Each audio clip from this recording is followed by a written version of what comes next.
के अंदर एक घटना घटी थी, हम सब का दिल दहला उठा था, लेकिन उस झालावाड़ की घटना के दौरान वहां तक नहीं पहुंच पाए और सरकारों ने मुआवजे के नाम पर बकरियां दी थी। हरियाणा और राजस्थान के नाम पर अनगिनत पेड़ लगवाए, शिक्षकों को उसमें लगवाया, अनगिनत पेड़ों के नाम पर आज जियो टैगिंग करवाई। असल में जाकर देखा जाएगा तो एक भी पेड़ वापिस सामने नहीं आ पाएगा। खेजड़ली बचाओ के नाम पर भी बड़ा आंदोलन चल रहा है। आवश्यक हो गया है कि भील प्रदेश का गठन की प्रक्रिया शुरू की जानी चाहिए। यहाँ पर आदिवासियों के साथ में लगातार कुटारघात होता है तो सरकारें खामोश हो, ये नहीं सहन हो सकता है। थावरचंद बिराजो, आप बैठिए, अंकित नहीं होगा।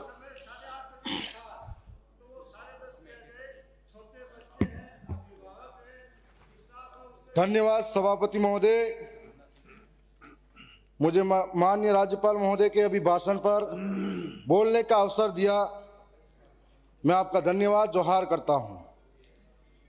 जिन्होंने इस सदन में सरकार का अभिभाषण पढ़कर सुनाया, लेकिन माननीय अध्यक्ष सभापति महोदय, यह सदन केवल तालियां बजाने के लिए नहीं है, यह वह जगह है जहां सत्ता से सवाल पूछे जाते हैं और सरकारों को दावे जमीन पर लेके आने होते हैं। माननीय सभापति महोदय, मैं दक्षिणी राजस्थान के आदिवासी अंचल से आता हूं, जहां पर जनजाति क्षेत्रीय विभाग हमारे को दिया जाता है। इसका उद्देश्य आदिवासी समाज को न्याय, अवसर और अधिकार देना था, लेकिन आज यह विभाग आदिवासियों की पीड़ा का समाधान नहीं बल्कि सरकार की लापरवाही का प्रतीक बनता जा रहा है। योजनाएं कागजों में है, घोषणाएं मंचों पर है, पर आदिवासी आज भी हक के लिए भटक रहा है। टीएसपी बजट की सच्चाई किसी से छुपी नहीं है। आदिवासियों के नाम पर हर साल बजट घोषणा में लाखों करोड़ों के बजट की बात की जाती है, लेकिन जमीनी हकीकत कुछ और है। केवल प्रशासनिक चूक नहीं बल्कि संविधान और ट्राइबल सब प्लान एरिया की भावना के साथ खुला विश्वासघात है। और इससे भी अधिक पीड़ा इस बात की है कि जब ये गंभीर मुद्दे सदन में उठाए जाते हैं तो जिम्मेदार मंत्री महोदय समाधान देने की बजाय विपक्ष को कोसने में अपना समय बर्बाद करते हैं। मैं पूछना चाहता हूं, क्या विपक्ष को कोसने से जनजाति की हालात सुधर सकती है?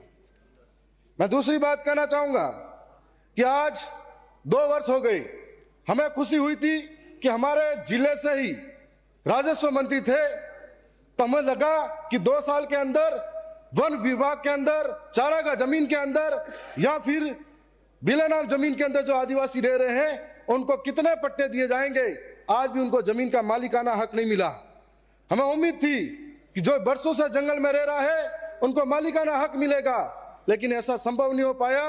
मैं दूसरी बात कहना चाहूंगा कि आदिवासी अंचल को या शिक्षा की बात हो, जहां पर थोड़े दिन पहले झालावाड़ के अंदर एक घटना घटी थी, हम सब का दिल दहला उठा था। भ्रष्ट सिस्टम के मलबे में जिंदगियां दफन हो गई थी, लेकिन उससे बड़ी विडंबना यह थी, पास में ही शिक्षा मंत्री जी रहते हैं, लेकिन उस झालावाड़ की घटना के दौरान वहां तक नहीं पहुंच पाए और सरकारों ने मुआवजे के नाम पर बकरियां दी थी, जो हमारे सबके लिए शर्मनाक था और हमें लगता है कि न्याय मिलना चाहिए था। और इसके बाद में 2 साल होने के बाद सरकारें शिक्षा के नाम पर नई स्कूलें तो नहीं खोल पाई, लेकिन कई स्कूलें मर्ज कर दी, जिसमें आज यह हालात है कि आदिवासी अंचल के अंदर जो बच्चे हैं 5-5, 6-6 किलोमीटर पहाड़ों से, पगडंडियों से जाना मुश्किल है। तो ऐसे में निजीकरण के तौर पर प्राइवेट स्कूलों को बजट देने का काम तो किया, लेकिन गवर्नमेंट स्कूलों को बजट नहीं दिया गया। मैं ये भी कहना चाहूंगा कि प्रदेश की सरकारों ने हरियाणा और राजस्थान के नाम पर अनगिनत पेड़ लगवाए, शिक्षकों को उसमें लगवाया, अनगिनत पेड़ों के नाम पर आज जियो टैगिंग करवाई। असल में जाकर देखा जाएगा तो एक भी पेड़ वापिस सामने नहीं आ पाएगा।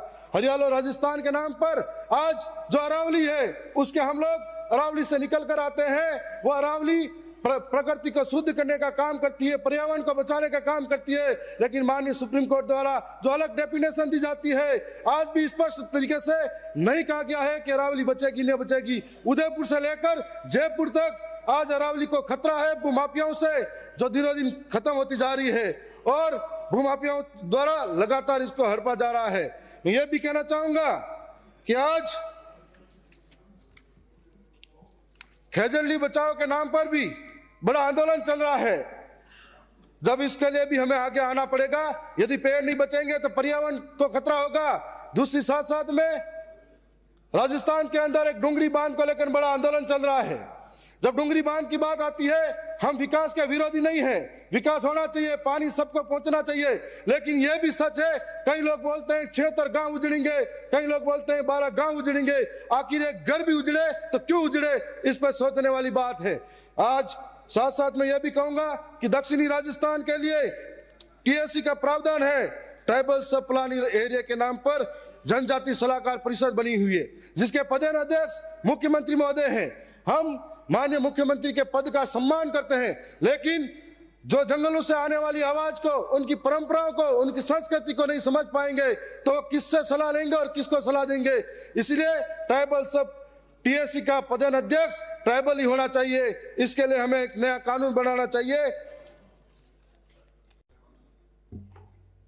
साथ साथ में मैं ये भी कहना चाहूंगा, आज कानून व्यवस्था चरमरा गई है। हमारे इलाके के अंदर यदि कोई न्याय के लिए सड़कों पे बैठता है तो उन पे झूठे मुकदमे दर्ज किए जाते हैं, उन्हें जेलों में डाला जाता है। थोड़े दिन पहले ही गोकुंदा के सायरा के अंदर जब लोग धरने पे बैठे थे तो पुलिस और अफसरों ने आदिवासियों को मां बहन तक की गालियां दी गई, लेकिन उन अफसरों को प्रमोशन मिला, लेकिन उनके साथ में आदिवासियों को मुकदमे झेलने पड़े। आज दिनों दिन ये हालात बनते जा रहे हैं, इसलिए हमें सोचने की जरूरत है।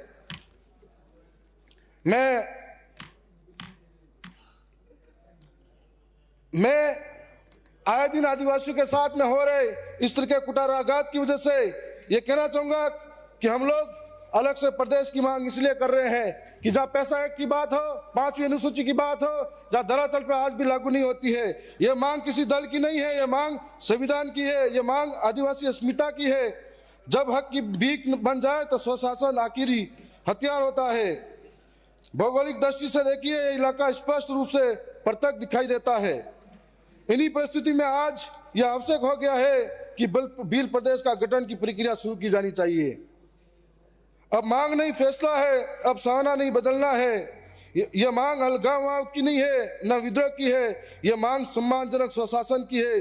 संविधान के भीतर रहकर संविधान की आत्मा के अनुसार भील प्रदेश का गठन इसलिए आवश्यक है।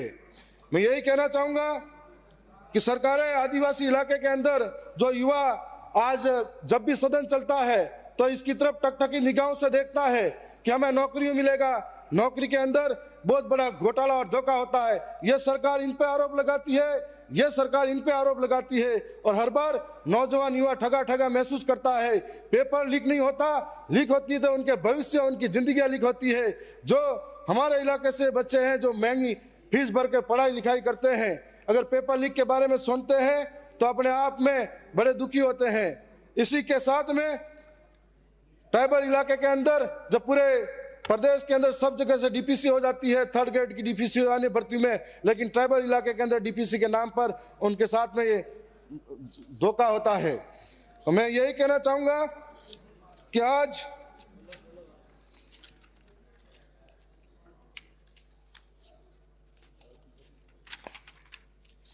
पांचवी अनुसूची और पैसा कानून के होते हुए भी अनुसूचित क्षेत्र में रिको, खनन और माइक्रो फाइनेंस कंपनियां बेरोक टोक काम कर रही है। ग्राम सभा की अनुमति के बिना जमीन का हस्तांतरण हो रहा है, जबकि कानून स्पष्ट कहता है कि अनुसूचित क्षेत्र में ग्राम सभा सर्वोच्च है। सरकार स्वयं बाहरी होते हुए भी ऐसे कार्य कर रही है जो कानून प्रतिबंधित है। अंत में यह भी कहना चाहूंगा कि वन अधिकार अधिनियम 2006 का क्रियान्वयन जनजाति विभाग की सबसे बड़ी विफलता है। पात्र आदिवासी आज भी अपनी पुश्तैनी जमीन के अधिकार से वंचित है। सामुदायिक वन अधिकार तो जैसे विभाग की प्राथमिकता सूची से बाहर कर दिए हो।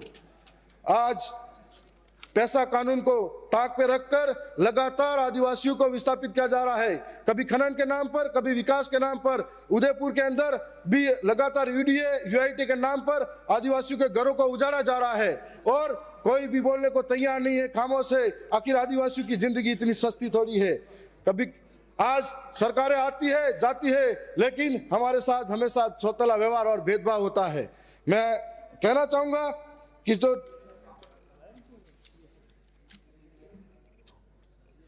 जो ट्राइबल एडवाइजर काउंसिल हितों की रक्षा के लिए बनी है उसके सदस्य आदिवासी होना चाहिए।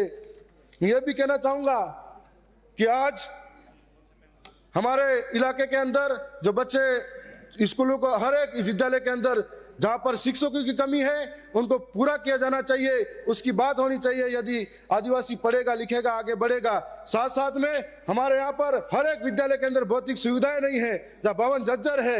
आज दुनिया चांद पे पहुंचने की बात कर रही है, आदिवासी छत तलाश रहा है, उसके लिए भी बात होनी चाहिए। जहां पर आदिवासियों के साथ में लगातार कुटाराघात होता है तो सरकारें खामोश हो, यह नहीं सहन हो सकता है। इसके साथ में न्याय होना चाहिए। आज जिस प्रकार से आदिवासियों का विस्थापन हो रहा है, जिस प्रकार से आदिवासी अपने हक के लिए बात कर रहा है, जिस प्रकार से बेरोजगारी बढ़ती जा रही है, जिस प्रकार से नौजवानों को पीड़ा झेलनी पड़ रही है, उस पर सरकारों को गंभीरता से सोचकर बात करनी होगी।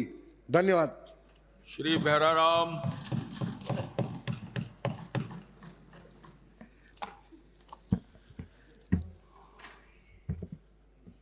जो माननीय सभापति महोदय,